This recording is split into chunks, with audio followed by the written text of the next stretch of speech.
Hell yeah, baby! We made a video just a few days ago talking about Toronto Maple Leafs forward William Nylander and the idea of him getting traded to the New York Rangers. Well, today we're talking about him getting traded to another team because all these articles are coming out and all these conversations are getting started. Really, there's like an infinite amount of topics regarding these trade rumors that we can make videos about because at the end of the day, these are all just conversations, we're all just throwing ideas out there, but today's video comes to us as inspired by an article published on ChicagoHockeyNow.com by Nate Brown. It goes over an NHL Network segment, wherein the show talked about William Nylander being a fit with the Anaheim Ducks, but a writer on Chicago Hockey Now, Nate Brown, asks the question, what about the Blackhawks?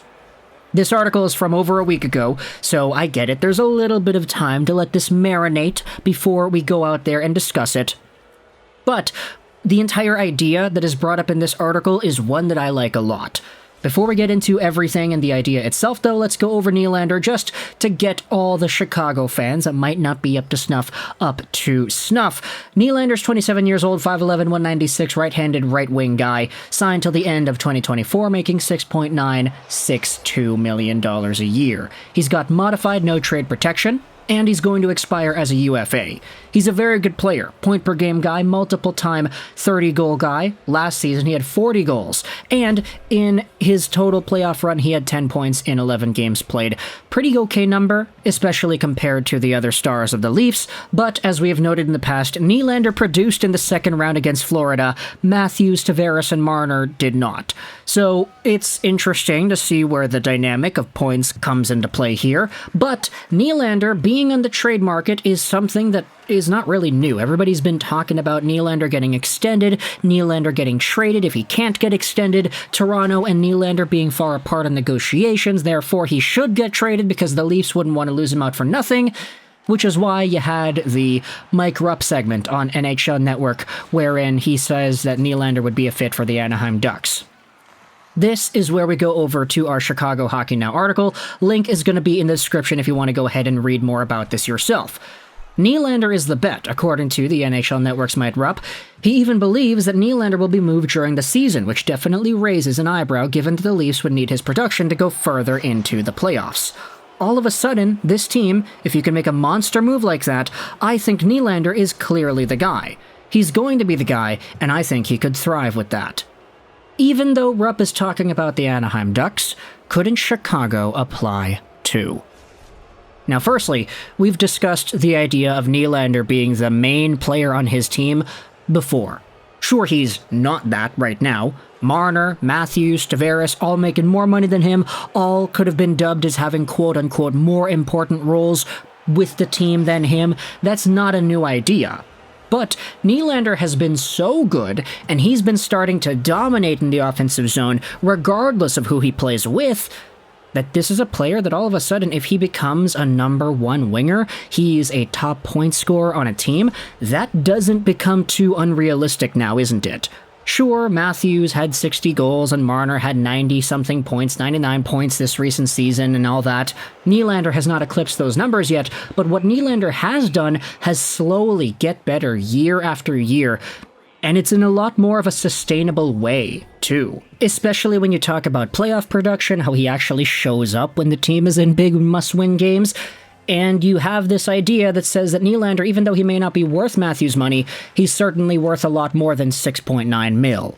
And if he went to unrestricted free agency, there's no telling how much money this guy could get. If a team sends him a $10.2 million contract AAV-wise, that's not too unrealistic considering the state of the league and how often guys get paid nowadays. So, when it comes to Nylander being the top dog on his team, there's reason to believe that that's a possibility here.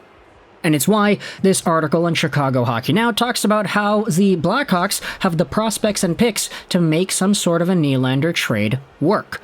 It pretty much says that because of the way Toronto is built, there isn't really a realistic scenario that sees the Maple Leafs trading Nylander in the middle of the year. They're proposing that if Nylander gets traded, it's probably sometime during the July period before he expires and becomes a UFA. The article proposes that because the Leafs want to win now, they might just use Nylander as their own rental. Like, not trade him away in the middle of the year, make their team significantly worse and worsen their playoff odds as a result, but just hold on to him and see what happens once the season is over.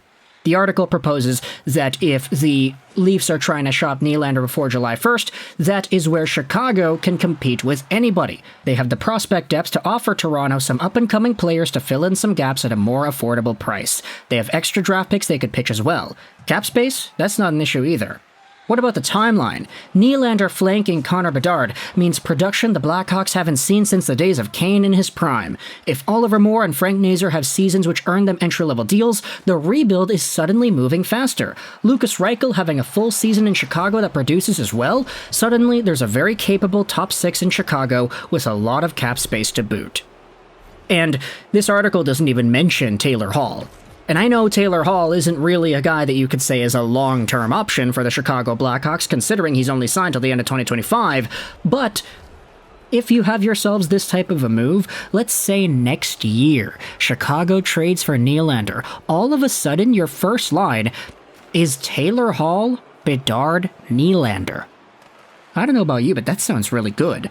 And even though Taylor Hall is not really young anymore, he's 31, he is still a pretty capable enough hockey player where if you wanted to play him as a first-line guy, it's not the worst thing in the world. He had 36 points in 61 games played last year, sure, but was over a point per game as the Bruins lost to Florida. He had 61 points in 81 games played in 21-22 as well.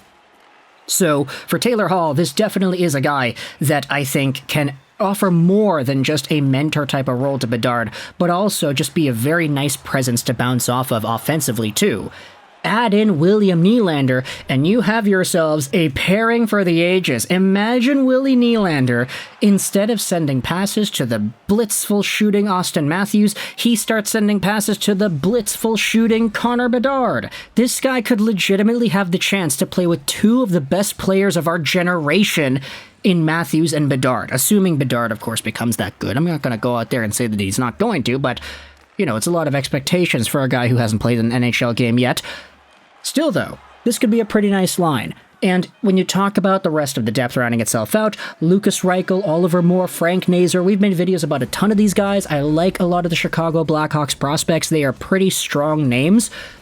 This team could turn it around quickly. And I think I speak for everybody who is not a Chicago Blackhawks fan when I say that that's annoying as hell. Like, we don't want to see this happen because obviously the Blackhawks have been so good for so long, and then there was the entire scandal with Kyle Beach that you don't want to acknowledge even happened because it was so detrimentally terrible. Like, the Chicago Blackhawks are probably one of the last teams that I think the NHL collective fan base as a whole wants to see starting to succeed again, but there is a chance for them to do that if they get this done, if there is a Nylander trade, if Connor Bedard really learns what it takes to be a first overall pick worthy of the hype from teammate and linemate Taylor Hall, if Nylander comes and joins the squad and they're the first line in Chicago. This is better than all the other years you have seen with Kane and DeBrincat. Sure, Kane was really good. DeBrincat's really good too. 90 points for Kane, 40 goals for DeBrincat. But Patrick Kane didn't really have too much of an outstanding supporting cast outside of DeBrincat last year. That was reflected very much so in the point production. So when it comes to this Chicago team now, if you're able to get these three on the same line, I mean, there really is an unmatched level of offensive output that is in Chicago all of a sudden, right?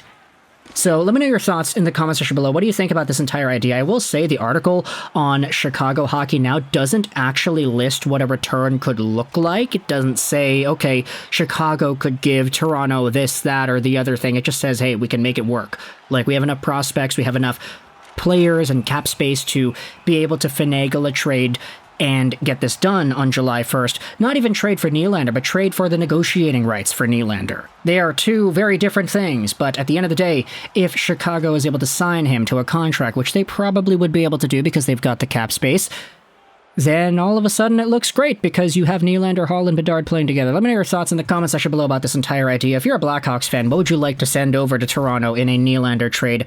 What do you think is untouchable? What do you think is more preferred? Let me know your thoughts in the comment section below. I hope you enjoyed this video. And bye.